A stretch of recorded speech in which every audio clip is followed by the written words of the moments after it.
You're welcome to Women's World Show. Here we use the breakthrough moment and word of a successful woman to inspire and motivate you. We measure success not by the amount of money in the pocket, but by the effort we make on a daily basis to achieve our goal. We believe that every woman has a story, so share yours with us. And my name is Clara Kumberg. Joining me today is a professor in human production. He's a gynecologist and a specialist in fertility. He has been working with fertility since 1979, and he is actually one of the pioneers of IVF in Denmark, and he will be sharing with us all about fertility and IVF. Please welcome to the show, Dr. Svend Linderberg. Thank you so much for coming. It's an honor, and I feel so honored to have you here. I need to breathe in because your presence is really powerful for me. I think it's really a privilege to have you. Thank you so much again for coming. We get all into it because I want to know. I sat down and I started thinking, since 1979, why fertility? At that time of the year, for me, I come from Africa, in Nigeria, you know, I think, why fertility? Why IVF at that point? What gave you that inspiration? It was the development of new technologies, and we transferred knowledge from the animals to human beings, and there was also a need for it. Yeah. At the same time, women started to look for why couldn't they conceive, and asking what is the problem here, and so there was a need for these type of things to go on. And on the other hand, there was also more needed to do this because there was more and more women wanting just 1 or 2 children, and the whole society was changing. Yeah. So you had to have a possibility of having the babies you want, and not more or not less than that. And as you know, in many societies, the children is sort of the luck for a woman. Yes. As an African woman, I can totally relate to that, because if I'm married to an African, for example, and I don't have a child at some point in time, there is question of, is he going to marry another wife, or is he going to just throw me away and move on with his life? So the pressure is always on, especially in some societies like mine. And it's not, how did you get in touch with the process, the procedure? I did it when I was a student, and they just called me one day and said, there's somebody called Bob Edwards in UK who have made a baby. This is the 40th birthdays now for Charlie, for Brown. This first child was born, and we were just a couple of years after that, and they said, could that be so difficult? And I said, no, it could not. And then I took over there and saw that it was very difficult. And then we trained and did all this in the start, and we did the first babies in Denmark, and then in Scandinavia, and since then there's been thousands. There's more than 8 million people, children born now after IVF in the whole world. Wow! So it's a big thing. Specifically in Denmark, it's a very high thing. I mean, 7-8% of all children born today in Denmark every year is via IVF. Via IVF or any other of these reproductive technologies. Wow! And that is because we actually ended up in a situations now where women are not doing what they were told to do. They are trying to postpone their fertility until the old ages. And, because we're in pursuit of career, and then before the having of children. Today, the biggest problems for women, that is that they have forgotten that there is a ovarian clock which is only ringing out when they get 40 and something like that.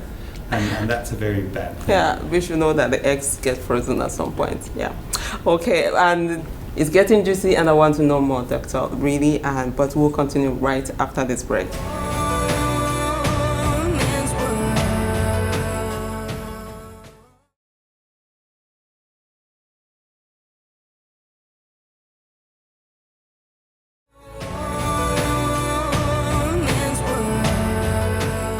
you and welcome back again to Women's World Show. If you're just tuning in, here we use the breakthrough moment and word of a successful woman to inspire and motivate you.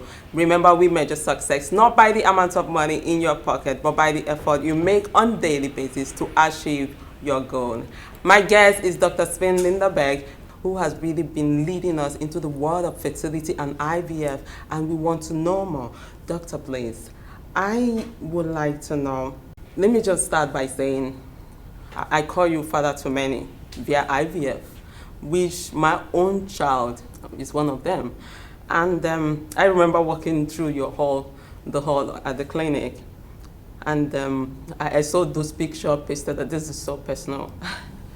I saw those pictures pasted on the wall of babies. I just couldn't, the only thing I wanted is to hold my own child. And it was a very difficult moment and period, I would say. But it happened. We have Olivia, thanks to you and thanks to God. That brings me to my question. How dependent and hopeful are women when they come to you? Does it put pressure on you? The whole problem is that if you are young, there's no diseases, but just a tube is blocked or anything like that. It's very easy. Yeah. The problem is coming up when this is getting more and more difficult. Bad sperm quality, bad egg quality, and things like that makes it very difficult. Right. And the only thing we can do as doctors are getting realistic into what it's about. I mean, a woman of your age, which is going for IVF or something like that, more than 70-80% will have a baby. That's not a problem. But advanced age, more than 40-45 years, it's very, very much lower.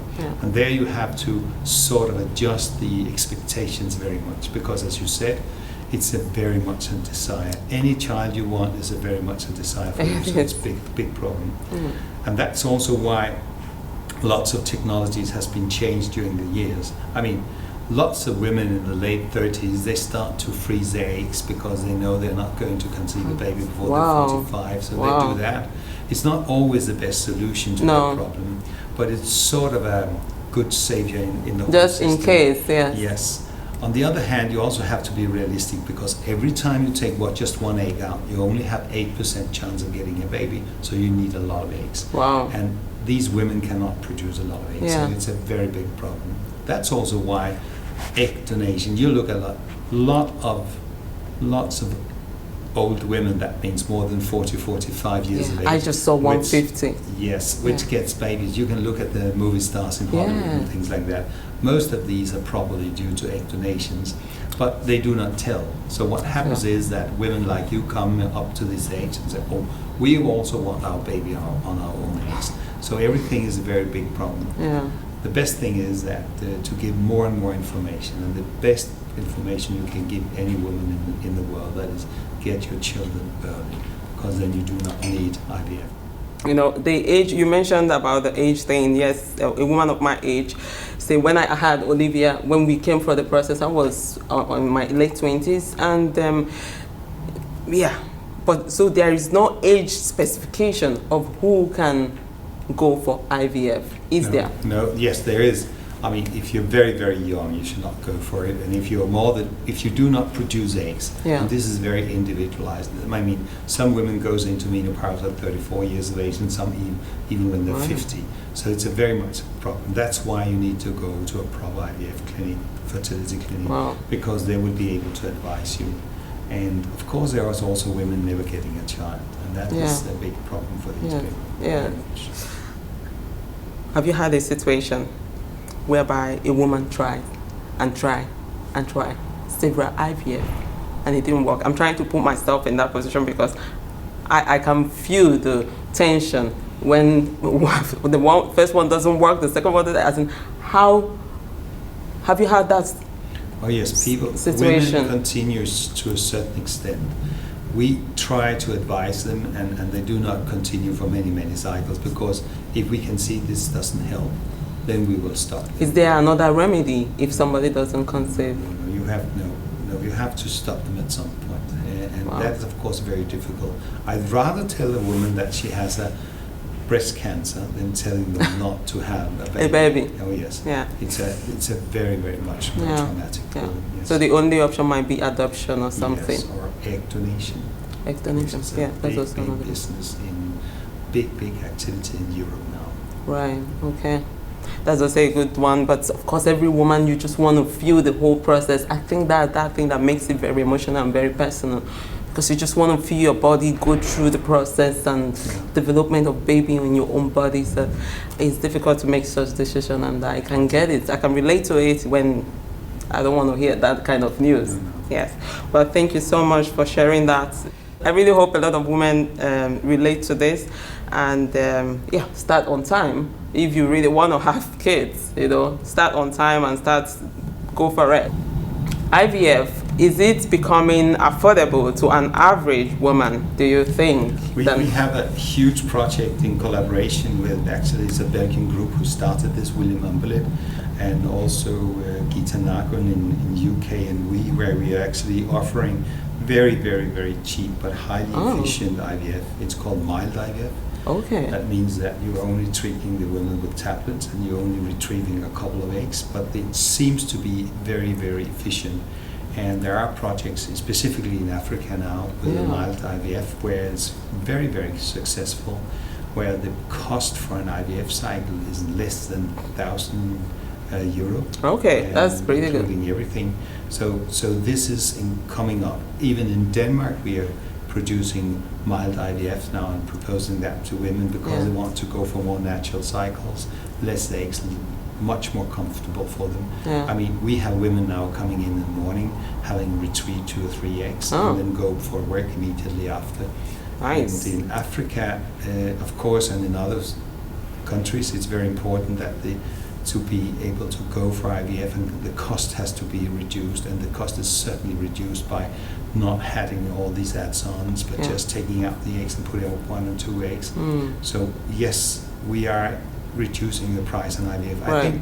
I think the price for IVF will go down to almost nothing within a couple of years. Yeah, So actually, because I want to actually ask you, so there will be a point where it will be like a normal way of conceiving. If I don't want, I can just pay for it and have. Exactly. Great. But it's getting more and more cheap for more and more accessible for many more people. Great, especially also in Africa. I think I like that a lot. But I want to know, does lifestyle have something to do with infertility? Oh yes. More than half of the infertility cases is due to your lifestyle. It's if you have chlamydia in your young age, infections, if you smoke, if you are too heavy, your body mass index is too high, and this goes both for male and female partners. Wow. Yeah. If you are not exercising enough, if you are not moving around using your muscle, you will decrease this. And so there's a lot of things which have an do you impact. think abortion have anything to do with infertility? No. But the thing is that you need to live a healthy life, get the vitamins, get the sun, get the exercise, do not smoke. All these sort of things is very much needed. And specifically in this area of the world where the body mass index is going up, we get more and more obese people around us. Yes. The obesity in itself is a very, very huge factor in lowering fertility. Right. Okay. So eating properly and keeping the body active, take the right vitamins. I get it. Thank you so much, and we will continue talking about this, but grab your coffee and come on back.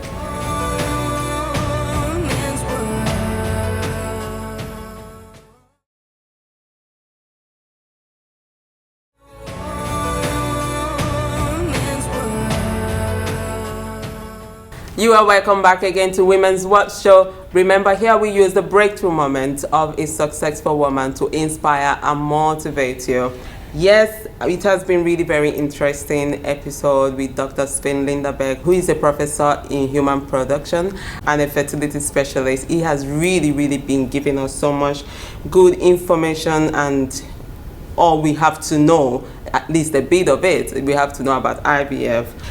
Doctor, I want to ask you quickly, does the age of the father have something to do with the challenge of not having a baby. Yeah, we know that the older the father gets, it's not like the woman that is stuck with the menopause. It comes up later, but they do have lower fertility rate by having bad sperm samples. They also produce children, maybe they have more autism and things like that, behavior abnormalities. It's not really proven yet, but there are some tendency to look at that. But the older a man gets, the less ineffective or what? Yes, okay. Yes. So my advice to young women is stick to young guys. Are you saying that to me? Dr. Svend. We would definitely stick to young guys, but in my case, I have a man who is matured and of age and capable, but it happened that we have to go through IVF. And it's very okay, and it was not, I would say it's not because of him, I would say it's because of me. Of course, maybe the record says to you, but again, are there no situation where it just happens that the man, it just happens that they can't just have, must there be a medical definition of reason for not being able to conceive? No, it's a slide we go through, and there are also young men who cannot conceive because they have bad sperms. And you're sitting in Denmark at the moment, and in Denmark this is the worst place in the world for sperm quality. And it's why is that? Well, it has declined during years, and it's declining and still declining. And there is somebody saying that if we are not fast in doing something to it, we might even have no men who can conceive within 200 years and something like that. So it's a major problem. You found that in the old studies from New York and from France and from Denmark that you could see after the World War that the sperm quality declined, and in Finland it kept itself up for a long period. Now it's declining in Finland. Okay. I think it's something to do with pollution. It's a serious problem. Okay. It's a very, very serious problem. Right. So almost 1 in 3 males in Denmark has a bad sperm.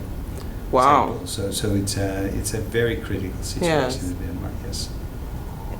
If, for example, what would you say to somebody, an African who is watching this show, maybe his wife is not able to have a baby, or they are not able to have a baby, because it's not just the man, it's not just the woman, it's also the man. So, but the pressure is already on the woman. You are not fertile. According to how it works in my own side, they put it all on the woman already. The mother-in-law is putting a pressure on her, like, why are you not giving me grandchildren? You are not good enough.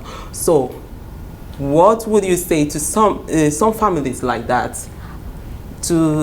This is to African culture, to African community. What would you say to them?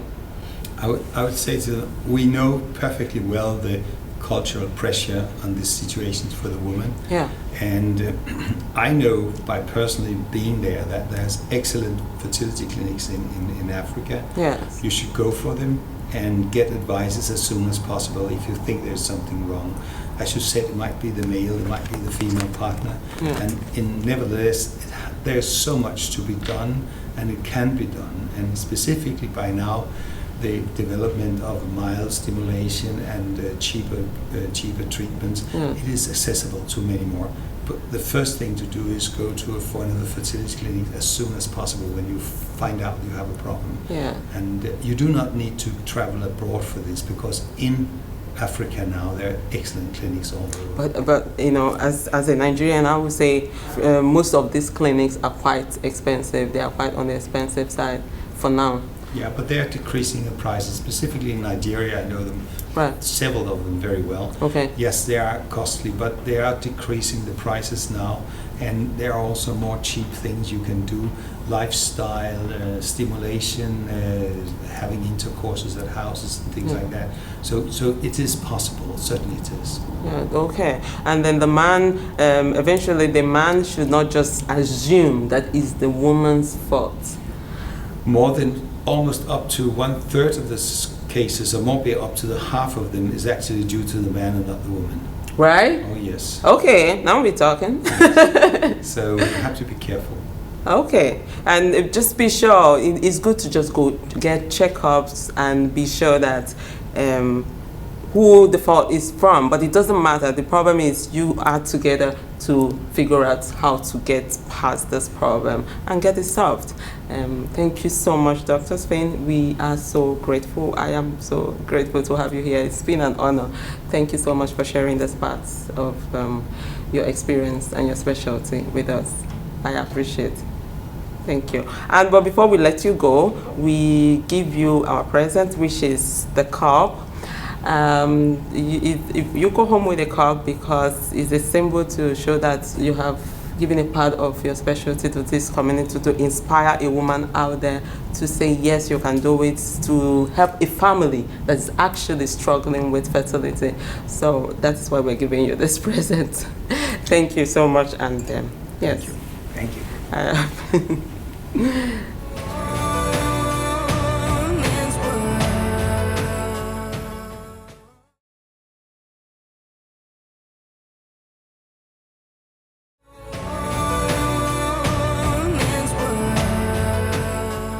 It has really been an interesting episode with Dr. Svend, and if you're a woman of a certain age, it's about time for you to know, okay, is it time for me to have a baby? Do I want to have children? What can I do to be ready when the time is there? As you heard, you can actually freeze up your eggs, and yes, just take it up from there. For more information about our guests and how to contact us, please go to www.womensworldshow.com.